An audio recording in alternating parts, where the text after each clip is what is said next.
Hello friends, welcome back to my YouTube channel Geeta design studio. I hope आप सभी better होंगे और अपने अपने फील्ड्स में बेटर करने का प्रयास कर रहे होंगे, बेटर कर रहे होंगे।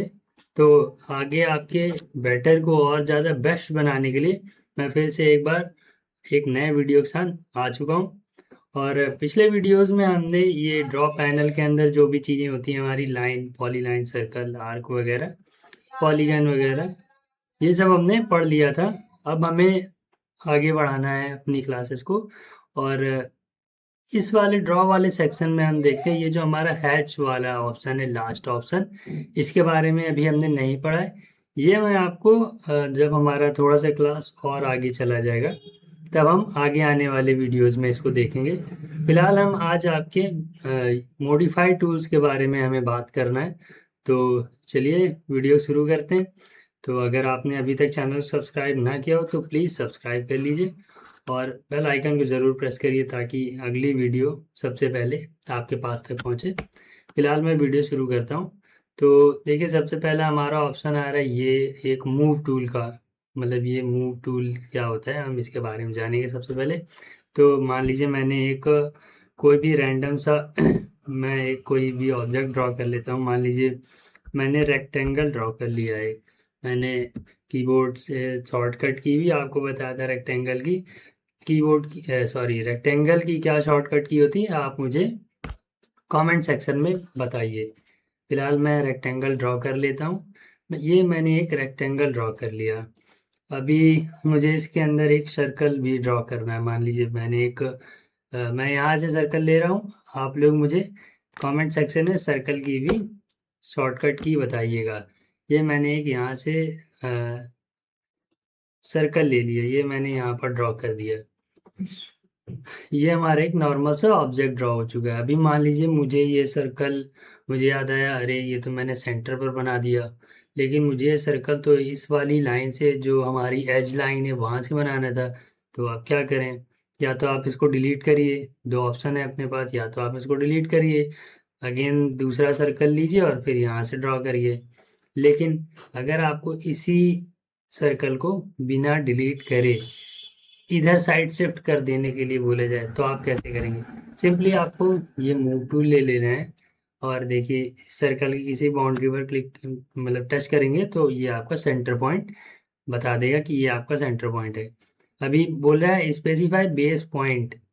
बस आपको जैसा ये ऑटोकैड बताता जाए आप वैसा करते जाइए। बेस पॉइंट मैंने मान लीजिए सर्कल का सेंटर पॉइंट ही मैंने बेस पॉइंट ले लिया। अभी सिंपली आपको जिस तरफ भी अपना सर्कल ले जाना है, जिस पॉइंट पर आपको ले जाना है, सिंपली आप उस पॉइंट की तरफ अपना सर्कल ड्रैग करने लगिए। आपका जो ऑब्जेक्ट है वो मूव हो जाने वाला है। तो इस तरीके से हमारा मूव टूल काम करता है। ये तब तक था जब तक ये स्ट्रेट ही गया सर्कल, क्योंकि अभी हमारा जो ये ऑर्थो मोड है वो ऑन है। अभी मान लीजिए मैं ऑर्थो मोड ऑफ कर देता हूँ, या अभी मैंने ऑर्थो मोड नहीं ऑफ किया, मैं इसको दोबारा से यहाँ से इसको वापस से मूव करके दिखाता हूँ। अभी मैंने मान लीजिए कि यहाँ ले आया मैं। अब मुझे यहाँ ले जाना है, इस पॉइंट पर, ये वाली लाइन पर। और मैंने मूव टूल को यहाँ से भी एक्टिव कर सकते हैं। और मूव टूल का शॉर्टकट की होता है, आप अपने कीबोर्ड से एम टाइप करेंगे और एंटर कर देंगे तो देखिए आपका मूव टूल एक्टिव हो जाने वाला है। सेलेक्ट ऑब्जेक्ट, या आपका ऑब्जेक्ट सेलेक्ट हो चुका है। अब आप अपना जो आपका ऑब्जेक्ट सेलेक्ट हो गया है तो आप अपना सेंटर पॉइंट दे दीजिए और बस। अभी मान लीजिए आपको ये मूव टूल, सॉरी, सर्कल जो है ये ऊपर वाली लाइन पर लेकर आना है, लेकिन ये जो हमारा मूव टूल है ये केवल स्ट्रेट चल रहा है, एक इधर साइड जा रहा है, इधर साइड आ रहा है। नीचे ले आने पर ये देखिए इस तरीके से आ तो गया, आ गया। लेकिन हमें अगर मान लीजिए एग्जैक्ट यहाँ पर ना ले आना हो, या कहीं और ये जहाँ दो एजेस मिल रही वहाँ ले आना हो, तो क्या करेंगे? तो सिंपली आपको करना ये है, मैंने कंट्रोल जेड दबाकर मैं वापस आ गया इधर। आपको अपना ऑर्थो मोड जो है वो ऑफ कर लेना है। ये मैंने F8 की को प्रेस किया और हमारा ऑर्थो मोड जो है ऑफ हो चुका है। अभी मैंने मूव कमांड को एक्टिव किया शॉर्टकट से। अभी ये देखिए, अभी मैं इसको कहाँ कहीं पर भी ले जा रहा हूँ, ये सिंपली चला जा रहा है। ये सर्कल मैंने मूव टूल के साथ मैंने इसको बेस पॉइंट देकर किधर भी मैं आप सर्कल ले जा सकता हूँ, मैंने इधर रख दिया।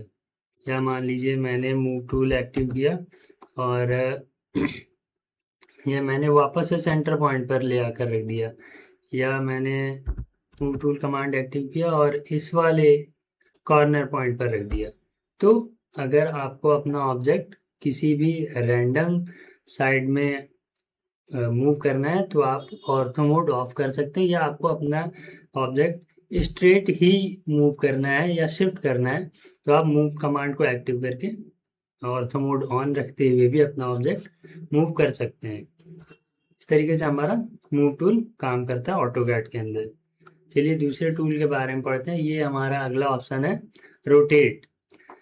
अभी मान लीजिए कि मैं इसके लिए एक ट्रायंगल बना लेता हूँ।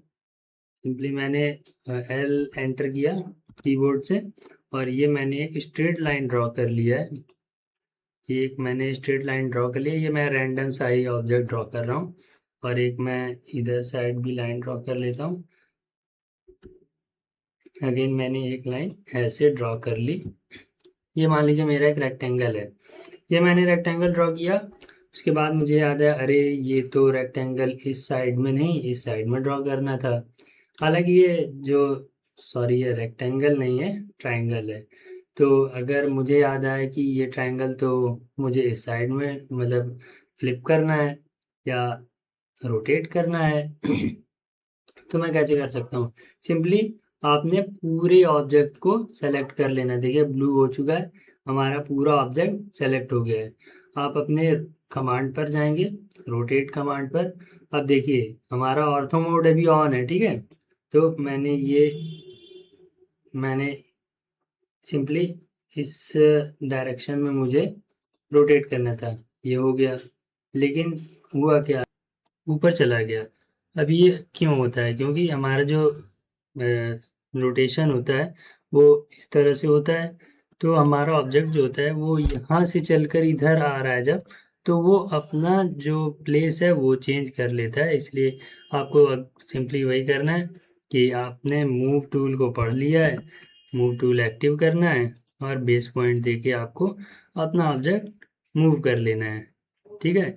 तो इस तरीके से आपका रोटेट वाला जो ऑप्शन होता है ऑटोकैड के अंदर इस तरीके से काम करता है।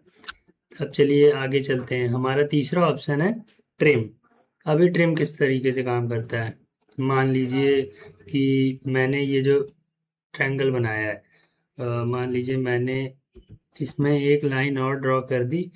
ये इस तरीके से मैंने ये लाइन ड्रॉ कर दी एक, और ये लाइन मैंने इतनी बड़ी ड्रॉ कर दी।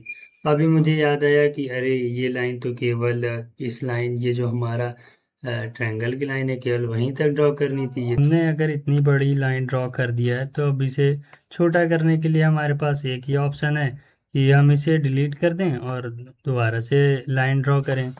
लेकिन हम ये नहीं करना चाहते, हम थोड़े से आलसी इंसान हैं, हमें नहीं करना ये। तो हमने ये वाला ऑप्शन ले लेना। देखिए यहाँ पर कैंची जैसा एक ऑप्शन बना हुआ है ट्रिम का, तो हमने ट्रिम वाला ऑप्शन ले लेना है और सिंपली यहाँ पर जितनी भी लाइन हमें हटानी उस लाइन पर हमें क्लिक कर देना। देखिए हमारी लाइन कट हो गई है। इस तरीके से आप अपना जो कोई भी ऑब्जेक्ट जो आपको हटाना है, लेकिन आप ये चाहते हैं कि आपकी ज्योमेट्री एग्जैक्ट आपके अकॉर्डिंग आ जाए लेकिन उसमें से जो अनवांटेड पार्ट है वो हट जाए, तो आप सिंपली उस पार्ट को ट्रिम कर सकते हैं। अभी मान लीजिए मुझे चाहिए कि ये वाली लाइन भी ना आए और हमारे ट्रायंगल में भी कोई इफेक्ट ना पड़े और ये लाइन भी हट जाए, तो बस हमें ये वाली लाइन पर क्लिक कर देना है। ये ट्रिम हो गया, हमारी लाइन हट गई। अभी मान लीजिए जैसे कि मुझे चाहिए कि ये वाले जो हमारा ये रेक्टेंगल बना हुआ है और उसमें सर्कल बना हुआ है, हमें ये करना है कि ये जो हमारी सर्कल की आउटर बाउंड्री है वो ना आए और केवल जो रेक्टेंगल के अंदर है जितना सर्कल केवल उतना पार्ट आए और हमारा रेक्टेंगल है। हमें सिंपली इस पार्ट पर क्लिक कर देना है। देखिए हमारा केवल उतना ही पार्ट है जितना रेक्टेंगल के अंदर था सर्कल का। तो इस तरीके से आप ट्रिम कमांड को यूज़ कर सकते हैं अपने ड्राइंग में से जो भी एक्स्ट्रा चीज़ें हैं उनको ट्रिम करने के लिए, ताकि आपकी ड्राइंग आपको एग्जैक्ट मिल भी जाए और एक्स्ट्रा पार्ट्स रिमूव भी हो जाएं। तो इस तरीके से हम ट्रिम कमांड को यूज़ कर सकते हैं ऑटोकैड के अंदर। अब देखिए, अब ये जो ट्रिम वाला ऑप्शन है उसके बगल में एक ड्रॉप डाउन बनकर आ रहा है। मैंने उस ड्रॉप डाउन पर क्लिक किया और देखिए एक एक्सटेंड का ऑप्शन मिल रहा है। अभी ये एक्सटेंड का ऑप्शन क्या है ये देखते हैं। जैसे मान लीजिए मैंने एक लाइन ड्रॉ करी, मैंने लाइन ड्रॉ कर ली, ये मान लीजिए इतनी बड़ी लाइन है, या मैं इसको एक कोई डायमेंशन दे देता हूँ। मान लीजिए ये लाइन मैंने यहाँ पर ड्रॉ करी है ना, मैं डायमेंशन नहीं दे रहा हूँ, मैं इसी ट्रायंगल में इस लाइन को ड्रॉ कर लेता हूँ। ये लाइन मैंने यहाँ तक दे दी और मैं लाइन से बाहर आ गया। अब मुझे याद आया कि ये लाइन केवल इतनी बड़ी नहीं बनानी थी, मुझे तो इस लाइन को इतना बड़ा बनाना था कि इस वाली लाइन तक टच हो जाए। मतलब ट्रायंगल के जो दो एज 90 डिग्री का जहाँ पर एंगल बन रहा है वहाँ से लाइन शुरू है मेरी, और ये वाली लाइन तक मुझे टच करवाना था इस लाइन को। तो अभी मैं इस लाइन को बड़ा कैसे करूँ?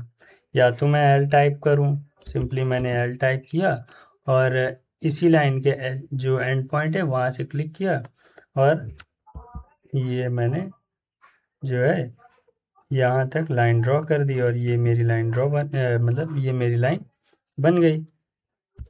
ये वाली लाइन से मैंने ये लाइन यहाँ तक ड्रॉ कर दी, ये लाइन टच हो गई हमारी। लेकिन मुझे थोड़ा सा ज़्यादा चीज़ें करनी पड़ी और अब मुझे थोड़ा सा फास्ट वर्क करना है। तो मैं क्या करूँगा, मैं इसको हटा देता हूँ इस लाइन को। अभी मान लीजिए मुझे उस लाइन को ट्रिम करना था, तो मैंने सिंपली अपने कीबोर्ड से TR एंटर किया, तो TR किया तो मैंने ये हमारा ऑप्शन आ गया ट्रिम, मैंने एंटर किया और ये लाइन ट्रिम कर दी। अब मुझे इस लाइन को छोटा करना था, मैंने ट्रिम कर दिया। अब मुझे इस लाइन को बड़ा करना है, मैं सिंपली एक्सटेंड कर दूंगा इस लाइन पर, मैंने मतलब इस ऑप्शन पर क्लिक किया और अब मैं इस लाइन पर क्लिक करूंगा तो देखिए ये हमारी लाइन एक्सटेंड हो चुकी है, ये हमारी लाइन बड़ी हो गई है अब।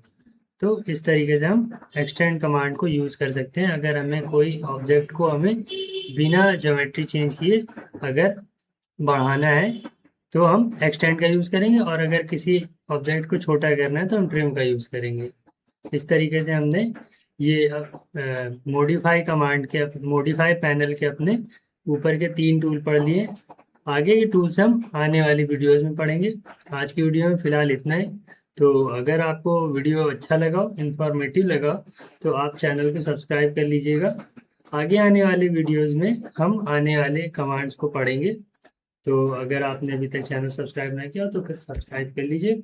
और अगर आपने अभी तक ये जो भी कमांड पढ़ लिए हुए ड्रॉ पैनल के अंदर या मॉडिफाई टूल के अंदर, तो अगर आपको प्रैक्टिस करनी है तो मैं जल्द ही अपना एक प्रैक्टिस क्लास लेकर आऊँगा, जिसके अंदर मैं इन सभी टूल्स से जो भी रैंडम ऑब्जेक्ट्स हम ड्रॉ कर सकते हैं, क्या क्या चीज़ें बनाई जा सकती हैं किन किन टूल्स से, हम उसके बारे में जानेंगे। तो अगर आपने प्रैक्टिस किया है तो आप लोग बिल्कुल उस क्लास को ज्वाइन करिएगा, और अगर नहीं भी किया आपने प्रैक्टिस तो भी आप उस क्लास को ज्वाइन कर सकते हैं ताकि आपका एक बार रिवीजन हो जाए।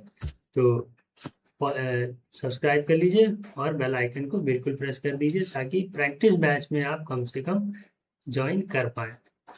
Thank you.